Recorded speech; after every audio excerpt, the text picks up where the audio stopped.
ଆଜି ରାନୁ ଚଢ଼େଇର ଭାଇ ଭାଉଜ ସହରପଟ ଜଙ୍ଗଲରୁ ଆସିଥିଲେ ରାନୁ ଚଢ଼େଇ ଘରେ କିଛି ଦିନ ରହିବା ପାଇଁ। ହେଲେ ରାନୁ ଚଢ଼େଇ ତ ଗରିବ ଥିଲା। ତା ପାଖରେ ନା କିଛି ଖାଇବାକୁ ଥିଲା ନା କିଛି ପଇସା ଥିଲା।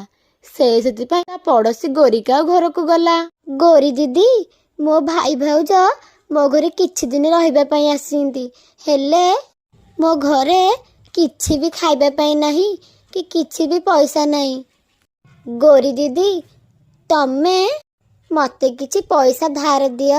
ହେଲେ ରାନୁ, କୁଣିଆ କ'ଣ କେତେବେଳେ ଆସିବେ? କ'ଣ କହିକି ଆସିବେ? ସେମାନେ ତ ହଠାତ୍ ଆସିବେ। ହଉ, କେତେ ଟଙ୍କା ନେବୁ କହ। ରାନୁ, ତୁ କେତେ ଟଙ୍କା ନେବୁ କି? ଗୋରି ଦିଦି, ମତେ 500 ଟଙ୍କା ଯଦି ରଖିଥିବ ଦିଅ। 500 ଟଙ୍କା ଆଣି ରାନୁକୁ ଦେଲା। ରାନୁ ଚଢ଼େଇ ବହୁତ ଖୁସି ହେଇ ଗୋରିକୁ କହିଲା, ଗୋରି ଦିଦି, ତମକୁ ବହୁତ ବହୁତ ଧନ୍ୟବାଦ। ତମେ ବ୍ୟସ୍ତ ହୁଅ ନାହିଁ, ମୁଁ ତୁମ ଟଙ୍କା ତୁମ ବଗିଚାରେ କାମ କରି ତୁମ ପଇସା ସବୁ ସୁଝିଦେବି। ହଉ ରାନୁ, ସେସବୁ ତ ପଛ କଥା। ଯା, ଏବେ ଶୀଘ୍ର ଯା, ତୁ ଭାଇ ଭାଉଜଙ୍କର କିଛି ଚର୍ଚ୍ଚା କରେ। ହଉ ଗୋରି ଦିଦି, ମୁଁ ଏଥର ଆସୁଛି। ସେ ରାସନ ଆଣି ଘରକୁ ଆସିଲା। ଘରେ କିଛି ଖାଦ୍ୟ ତିଆରି କଲା। ତା ଭାଇ ଭାଉଜଙ୍କୁ ଖାଇବାକୁ ଦେଲା। ଦେଖିଲୁ ପିଙ୍କି, ତୁ ମୋ ଭଉଣୀ ଘରକୁ ଆସିବୁନି ବୋଲି କହୁଥିଲୁ। ଏବେ ଦେଖ, ଆମେ ଆସିଛୁ ବୋଲି ସେ ଆମ ପାଇଁ କେତେ ପ୍ରକାରର ଖାଇବା ତିଆରି କରିଛି। ହଁ କୁନା, ତମେ ଠିକ କହିଛ। ହେଲେ ଗୋରି ଦିଦି, ଆମେ ତୁମ ଘରକୁ ଆସିବୁ ବୋଲି ତୁମକୁ ତ ଆଗରୁ ଜଣେଇ ନଥିଲୁ। ହେଲେ ଆମେ ହଠାତ୍ ଆସିଲେ ନା, ତମର କିଛି ଅସୁବିଧା ହେଇନି ତ? ହେଲେ ପିଙ୍କି, ତୁ କ'ଣ ପାଇଁ ସେମିତି ଭାବୁଛୁ କହିଲୁ? ମୁଁ କାହିଁ ସେମିତି ଭାବିବି? ତମେ 2 ଜଣ ଆମ ଘରକୁ ଆସିଛ ବୋଲି ମତେ ତ ବହୁତ ଖୁସି ଲାଗୁଛି।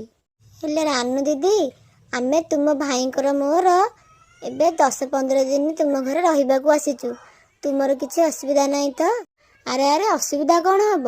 ବରଂ ତୁମେ 2 ଜଣ ରହିଲେ ମତେ ବହୁତ ଖୁସି ଲାଗିବ। ଏମିତି କହି ରାନୁ ଚଢ଼େଇ ଗୋରି ପାଖକୁ ଗଲା।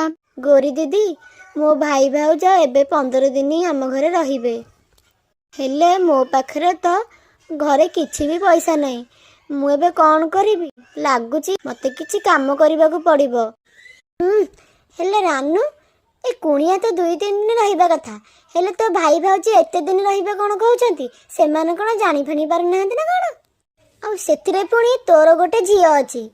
ସେମାନେ ଏମିତି କେତେ ଦିନ ରହିବେ ଯେ ତୁ ଏମିତି ଉଦ୍ଧାର କରି ଚଳିବୁ ବା? ହେଲେ ଗୋରି ଦିଦି, ମିକି ଯେମିତି ମୋର ଗୋଟେ ଝିଅ, କୁନା ଆଉ ପିଙ୍କି ସେମାନେ ବି ଛୋଟ ପିଲା। ହେଲେ ରାନୁ, ତୁ ସେମାନଙ୍କୁ କହୁନୁ ତାଙ୍କ ଘରକୁ ଚାଲିଯିବେ। ନାଇଁ ଗୋରି ଦିଦି, ମୁଁ କେମିତି ସେମାନଙ୍କୁ କହିବି ମୋ ଘରୁ ଚାଲିଯାଅ ବୋଲି? ସେମାନେ କେତେ ଖୁସିରେ ମୋ ଘରକୁ ଆସିଛନ୍ତି। ଏମିତି କେବେ ହେଇପାରିବନି। ଏମିତି କହି ରାନୁ ଚଢ଼େଇ ତା ଘରକୁ ଗଲା। ରାନୁ ଦିଦି, ମତେ ବହୁତ ଜୋରେ ଭୋକ ଲାଗିଲାଣି, ମତେ କିଛି ଖାଇବାକୁ ଦିଅ। ହଉ ପିଙ୍କି, ତୁ ବ୍ୟସ୍ତ ହୋନା, ମୁଁ ତୋ ପାଇଁ କିଛି ଖାଇବା କରି ଆଣୁଛି। ରାନୁ ଚଢ଼େଇ ରୋଷେଇ ଘରକୁ ଯାଇ କିଛି ଖେଚଡ଼ି ତିଆରି କରି ପିଙ୍କିକି ଖାଇବାକୁ ଦେଲା। ଖେଚଡ଼ି? ଏ ଖେଚଡ଼ି କିଏ ଖାଇବ ଦିଦି? ଦିଦି, ମୁଁ ଏ ଖେଚଡ଼ି ଖାଇପାରିବିନି। ମତେ କିଛି ଗରମ ଗରମ ପକୋଡ଼ି ଖାଇବାକୁ ଦିଅ। ପକୋଡ଼ି ଖାଇବୁ? ହଉ, ମୁଁ ଏବେ ପକୋଡ଼ି ଆଣୁଛି। ଏମିତି କହି ରାନୁ ଚଢ଼େଇ ମିଠୁ ଶୁଆ ଦୋକାନକୁ ଗଲା। ମିଠୁ ଭାଇ, ମତେ କିଛି ପକୋଡ଼ି ଦିଅ, ମୁଁ ତୁମକୁ ପରେ ପଇସା ଦେଇଦେବି। ରାନୁ, ତୁ ପା ଏବେ ପଇସା ବାକି କରିଥିଲୁ, ଏବେ ପୁଣି ବାକିରେ ପକୋଡ଼ି ନେବାକୁ ଆସିଛୁ? ହଉ ଠିକ ଅଛି, ତୁ ଯଦି କହୁଛୁ ପରେ ସୁଝିଦେବୁ ବୋଲି, ହଉ ତୁ ଏବେ ପକୋଡ଼ି ନେ। ଏମିତି କହି ରାନୁ ଚଢ଼େଇ ମିଠୁ ଶୁଆଠୁ ପକୋଡ଼ି ନେଇ ଚାଲିଗଲା। ଦିନେ ରାନୁ ଚଢ଼େଇ କାମ ଖୋଜିବାକୁ ଜଙ୍ଗଲକୁ ଯାଇଥାଏ। ଠିକ୍ ସେହି ସମୟରେ ଗୋରିକାଉ ତା ଘରକୁ ଆସିଲା। ରାନୁ ଚଢ଼େଇ ଅଛି? ହେଲେ ତମେ କିଏ ରାନୁ ଦିଦିଙ୍କୁ ଖୋଜୁଛ? ମୁଁ ହଉଛି ଗୋରିକାଉ। ତୁମେ 2 ଜଣ କିଏ କି? ଆମେ ହେଲୁ ରାନୁ ଦିଦିର ଭାଇ ଭାଉଜ। ଓହୋ, ତମେ ତାହେଲେ ରାନୁ ଚଢ଼େଇର ଭାଇ ଭାଉଜ ନୁହଁ? ତମେ 2 ଜଣ ଆସିଛ ବୋଲି ସେଥିପାଇଁ ରାନୁ ଚଢ଼େଇ ମୋଠୁ କରଜ କରି ପଇସା ଆଣୁଛି ତମ ପେଟ ପୋଷିବା ପାଇଁ। ତୁମେ ଏମିତି କ'ଣ କହୁଛ? ଆଉ କେମିତି କହିବି ବା? ତମେ 2 ଜଣ କ'ଣ ଜାଣିପାରୁନା ସେ ଏକୁଟିଆ ବୋଲି ପଇସା କୋଉଠୁ ଆଣିବ? ସେ ମୋଠୁ କରଜ କରି ପଇସା ଆଣିଛି। ଆଉ ହଁ, ସେ ମତେ କହିଛି ମୋ ବଗିଚାରେ କାମ କଲେ ସେ ପଇସା ସୁଝିବ ବୋଲି। ସେ କୁଆଡ଼େ ଗଲା? ଆମେ ଜାଣିନୁ, ରାନୁ ଦିଦି କୁଆଡ଼େ ଯାଇଛନ୍ତି। ହଉ ଠିକ ଅଛି, ରାନୁ ଚଢ଼େଇ ଯଦି ନାହିଁ ତାହେଲେ ତମେ 2 ଜଣ ଆସୁନା ମୋ ବାରିରେ କାମ କରିବ। ପଇସା ବି ସୁଝିଯିବ ନା। କ'ଣ କହିଲ? ତମ ବାଡ଼ିରେ ଆମେ କାମ କରିବୁ? ଆମେ କ'ଣ ଚାକର?